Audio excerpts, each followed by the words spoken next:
The title of my talk today is But Mom.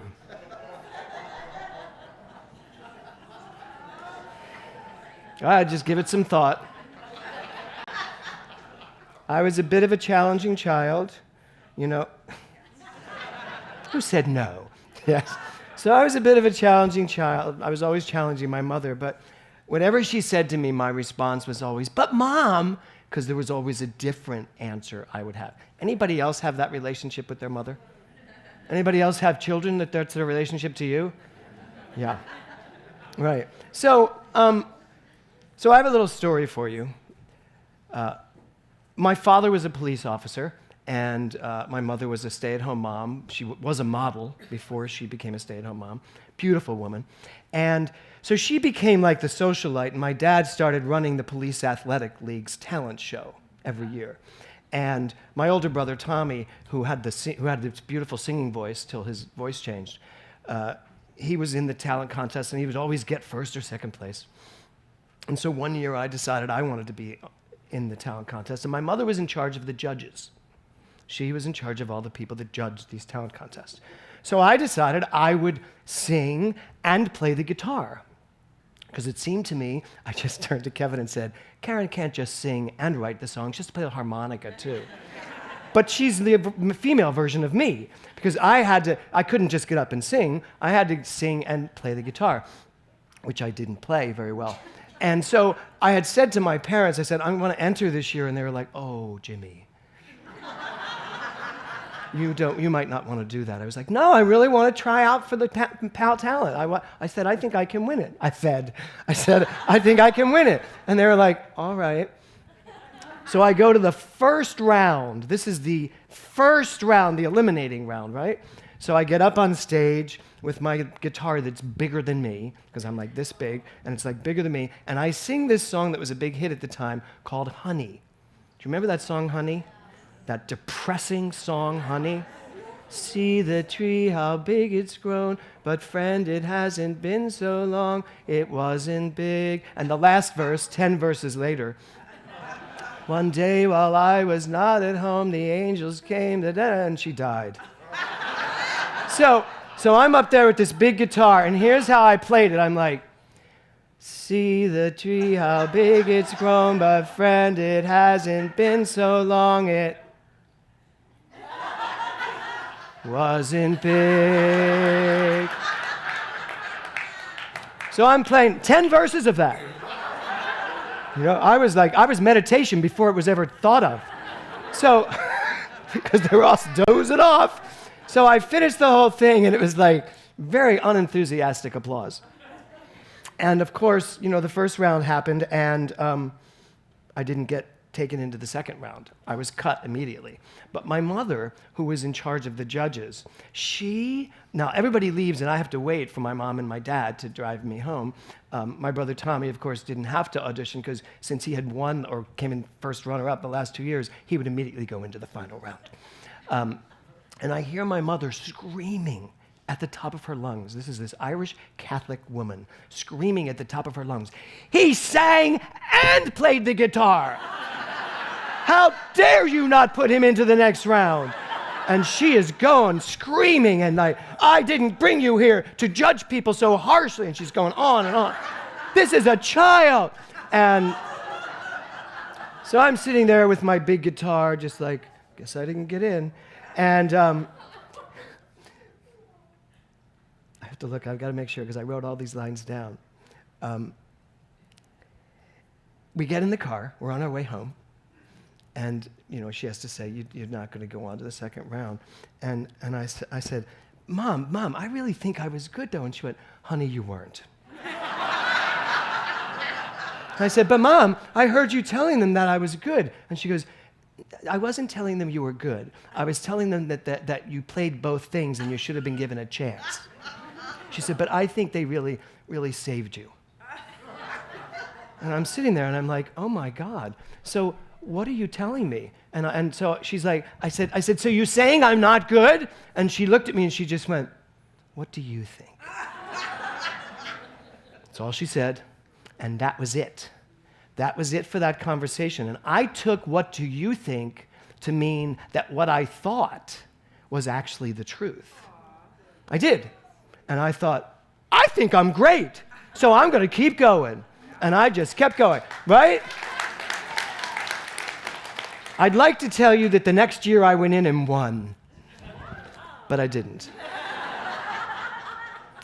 I actually had I was more of the person that said, they don't deserve me auditioning again. So I never went back for that. But I started playing and playing and playing. And then at the end of her life, my mother got cancer when I was still young. I was 19. And she was very sick with cancer. Very, very sick with cancer. And I'm looking for these lyrics that I put in here. Here it is.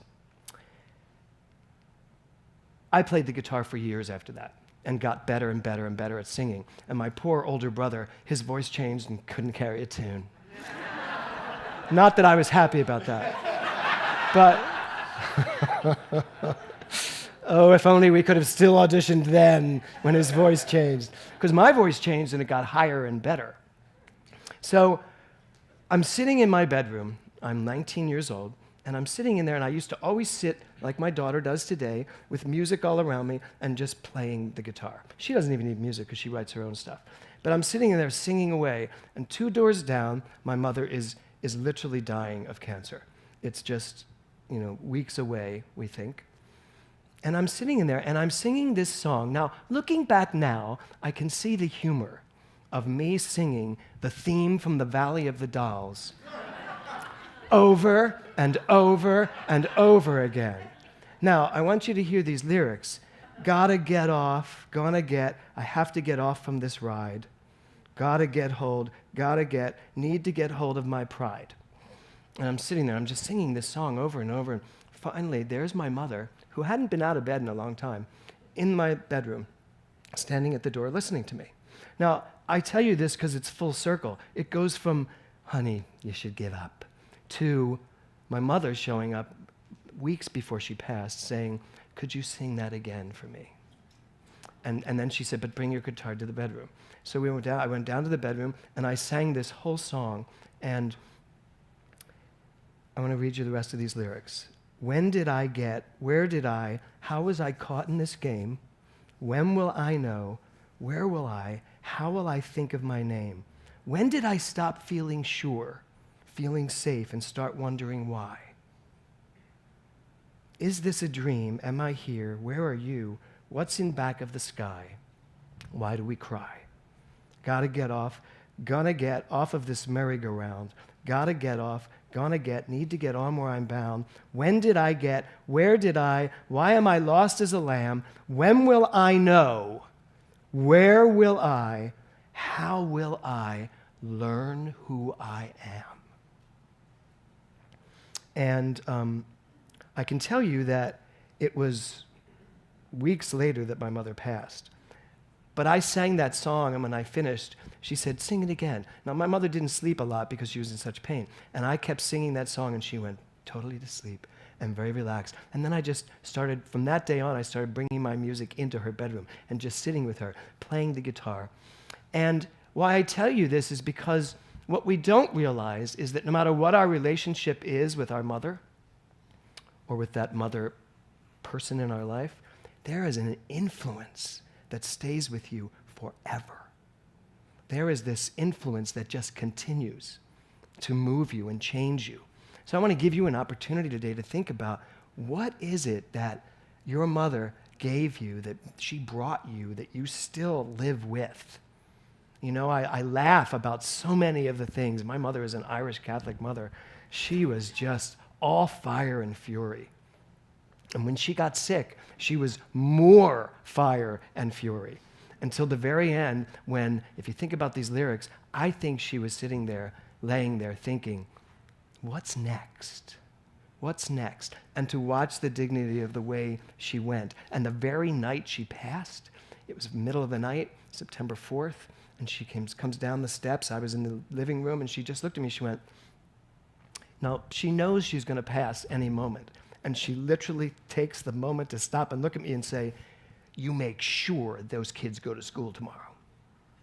And I was like, well, of course. And it was the first day of school the next day for all of us. And she passed that night. And I got up the next morning, and I got those kids dressed and off to school before they even knew what happened. The influence. I'm still like that. She still lives in me, bringing me so many different ideas on how to live my life. Ernest Holmes said this. He said, "Life has been and will continue to be an eternal communion with the ineffable, where we realize that we are no longer with God, but one of God." I mean, we can say, but mom forever, but we have to really take the time to understand what's really being said. So, we were at this retreat yesterday, and we're having this amazing time and this amazing energy in the ocean. And when we got there, this is unprecedented. When we got there, there was a whale breaching in the water, but not just breaching, eating. It was in this thing of sea kelp, and it was eating. So as it's breaching and eating, it's rolling over sideways, and its flippers going on this side, then this side. It was just the most magnificent. You go on whale. How many of you have ever gone on a whale watch and never seen a whale? Right?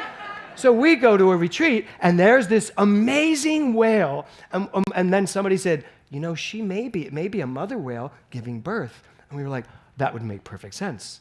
It's packed to be Mother's Day. Here we are. The whale of a mother giving birth. And then we see these dolphins, like these tons of dolphins come in and swim all around the whale. And then these little otters start popping their heads up. And we're like, when you go to be God, God shows up. When you go and you just say, I know who I am and I'm here to celebrate that, it shows up. Whales and dolphins and otters, oh my. So, Ernest Holmes, Karen gave us this gorgeous book, the Sermon by the Sea.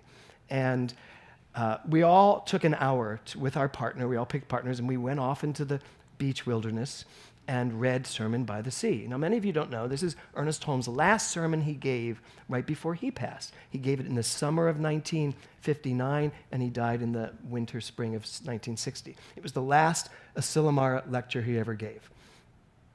So we all went off and we read it, and I was with Caressa McElhaney, and we went off and we read it. Now, Caressa and I climbed over a mountain to go to this private beach. It used to be a nude beach, but not anymore, much to our chagrin. So we climbed over and we go to this beach, and we're reading Sermon by the Sea. And it was so beautiful. And this is one of the things he says in Sermon by the Sea. He says, "You are religious science.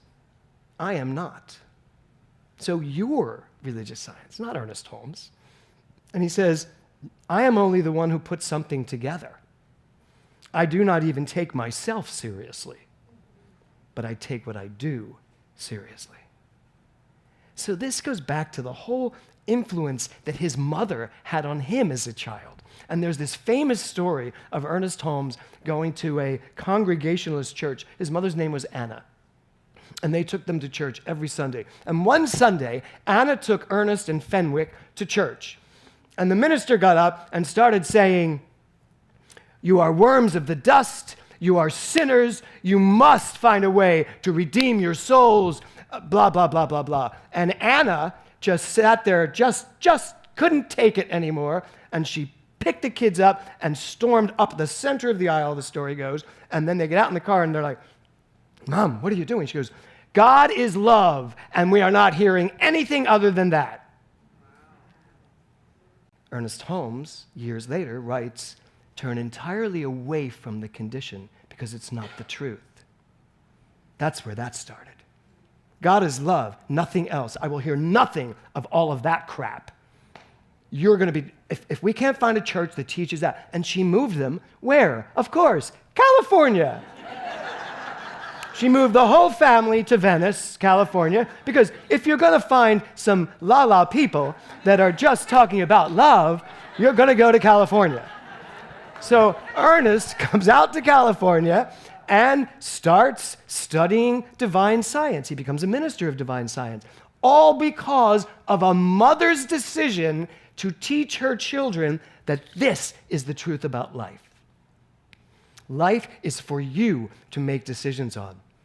And then Ernest Holmes, he became a minister of divine science and then thought this isn't enough, wrote his book, The Science of Mind, and then they talked him into creating this religion. But you could go all the way back to Anna to decide, to really see how he came about this whole idea. So, a mother's influence. Well, what is a mother's influence? I get in a lot of trouble when I teach Science of Mind because when we break down the teaching tool, the top line is the masculine energy, conscious mind is the masculine energy, and the subjective mind is the feminine energy. And the subjective mind, its purpose is to only say yes, which every woman in the room then goes nuts on me as I'm teaching, that the law only says yes. And if I had $1 for every woman that said, why does that have to be the feminine energy? Why can't the masculine be the energy that says yes for once? Right? And I'm like, it's not about gender. Yes, it is. It is not about gender, Hitler. It is about understanding the creative law and the creativity. Here's the other thing. You women, you get to do all the creativity stuff. Do you love that? You get to carry the child for 9 months. You get to have a very effortless, easy birth, in my mind. And, so that's the creative. That's the feminine, the mother energy is the creative energy. That is the receptor that receives. Men sometimes can't receive because we're just too stubborn to receive directions. Right? But women, supposedly, I actually don't agree with this anymore. I think men and women are starting to the gender's starting to just blend together, which is why there's so many different genders now that I can't keep up on.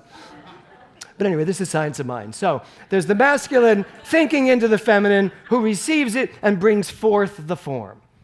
That's motherhood, right? And the receptive quality is the most important quality. So, Barbara, my next slide. Divine influence. Is that not a beautiful slide? So I called Barbara up last night and I went, I've changed my talk title. And then she showed me the slide for the first one and I went, never mind. Leave the but mom, but add divine influence. Because I'm going to work my way from but mom to the divine influence. And the divine influence is there is something in you, call it mother. There is a feminine energy inside all of us that is receiving.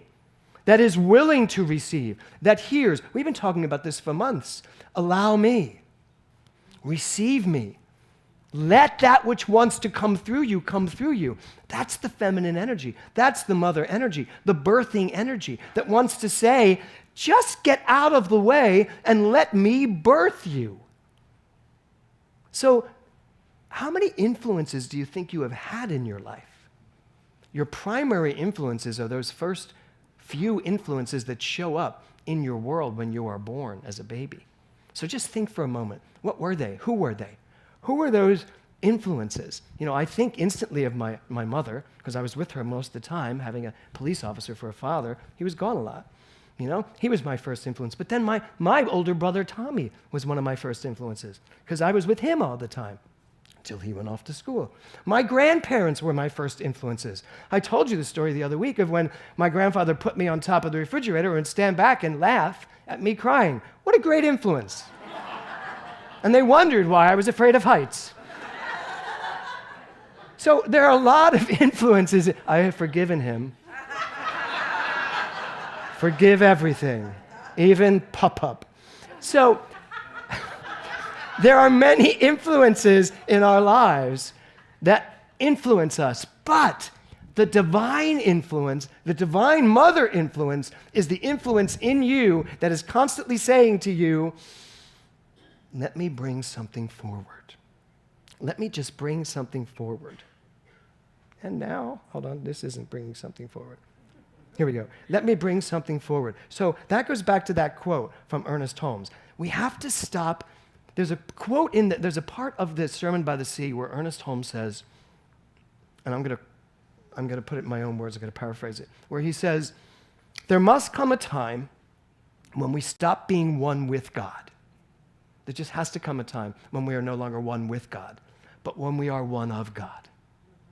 When I am God and you are God and we are all God together, with the stars, with the sea, with the otters and the whales and all of life. And Ernest says at the end of Sermon by the Sea, now remember, it's one of the last lectures he ever gave, and he says, religion and science and philosophy must evolve with this idea of I am God that is all God. We must evolve or we will literally die. So we are either going to allow something to be birthed or we're not going to allow something to be birthed. So today, as we celebrate Mother's Day, I think one of the things, what I wanted to give you to take away, besides all of your love for your own mothers and your mother influences, is the understanding that we're on the precipice of not being a religion that isn't mentioned. We're on the precipice of collating all religions to come together and understand this thing called oneness. We're right there, ready to make that paradigm shift out of praying to a God to give me what I need, going from that to I understand who and what I am, and I am going to allow it to birth through me. And when that happens, the entire universe are brothers and sisters. And that's when peace rules our planet. Ernest Holmes was so clear. And I will tell you, I am dedicated. I am dedicated for the rest of my days on this earth to take what he said at the end of his life and move it into the future. Because I don't want to go back to sitting on top of a refrigerator and believing that that's the truth, that I could fall off and hurt myself. I don't want to go back to any of the influences that were doing the best they could, except for him. They were doing the best they could. I don't want to go back to those influences, but I do want to understand the influences that are eternally pushing against me and moving me forward. So I am ready to give birth to whatever this next thing wants to be, whatever this next evolutionary truth is going to be.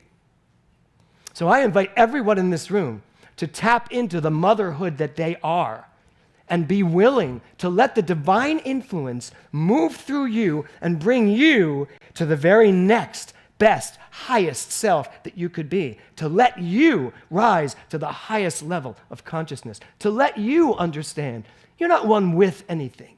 You are one of this amazing, creative, divine, palpable, passionate force that is saying, let me be born through you as you, and then watch what happens.